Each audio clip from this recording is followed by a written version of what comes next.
بسم اللہ الرحمن الرحیم۔ سنت موقدہ، سنت غیر موقدہ، پڑھنے کا طریقہ اور ان کے درمیان فرق، اور سنت موقدہ کون سی ہیں، سنت غیر موقدہ کون سی ہیں۔ سب سے پہلے تو یہ سماعت کر لیں، سنت موقدہ فجر سے پہلے کی جو دو سنتیں ہیں یہ سنت موقدہ ہیں، ظہر سے پہلے کی اور بعد والی یہ دونوں سنت موقدہ ہیں، عصر کو رہنے دیں، مغرب کے بعد والی سنت موقدہ ہیں، عشاء کے بعد کی جو سنتیں ہیں وہ بھی سنت موقدہ ہیں۔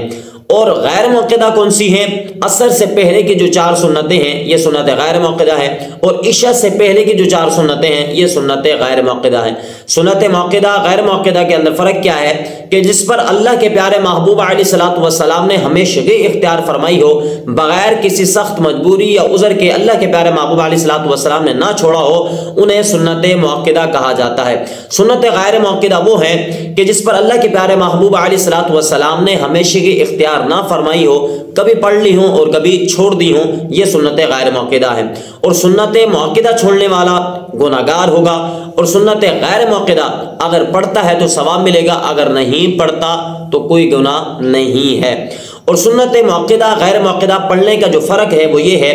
کہ ہم نے سب سے پہلے تو یہ سماعت کر لیں، قرات جو ہے وہ فرض کی تیسری اور چوتھی رکعت کے علاوہ وہ نفل ہوں، وہ سنت ہوں یا وہ وتر ہوں، فرض کی تیسری اور چوتھی رکعت کے علاوہ ہم نے تمام ہی رکعتوں کے اندر، یعنی اگر 4 رکعت والی آپ نماز پڑھ رہے ہیں، اگر وہ نفل نماز پڑھ رہے ہیں یا سنت نماز پڑھ رہے ہیں، ہم نے اس میں بھی سورہ فاتحہ پڑھنی، سورت ملانی ہے، اس کے اندر بھی یہی کرنا ہے، اس کے اندر بھی یہی کرنا ہے، اس کے اندر بھی یہی کرنا ہے، چاروں کے اندر ہم نے سورہ فاتحہ اور سورت ملانی ہے۔ فرق اتنا ہے کہ جب آپ 4 سنت مؤکدہ پڑھ رہے ہیں تو اس کے اندر آپ نے التحیات پڑھنی ہے، التحیات عبدہ و رسولہ تک پڑھ کے آپ نے کھڑے ہو جانا ہے۔ کھڑے جیسے ہوں گے تیسری رکعت کے لیے تو آپ نے ثنا نہیں پڑھنی بلکہ سورت فاتحہ پڑھنی ہے اور آگے سورت ملانی ہے، یہی ہے فرق۔ اور غیر موقدہ کا کیا ہے؟ غیر موقدہ کا طریقہ یہ ہے کہ جب آپ نے پہلا قاعدہ کرنا ہے، قاعدے کے اندر آپ نے التحیات مکمل پڑھنی ہے اور اس کے بعد درود پاک پڑھنا ہے اور اس کے بعد آپ نے دعا پڑھنی ہے، پھر آپ نے تیسری رکعت کے لیے کھڑے ہونا ہے۔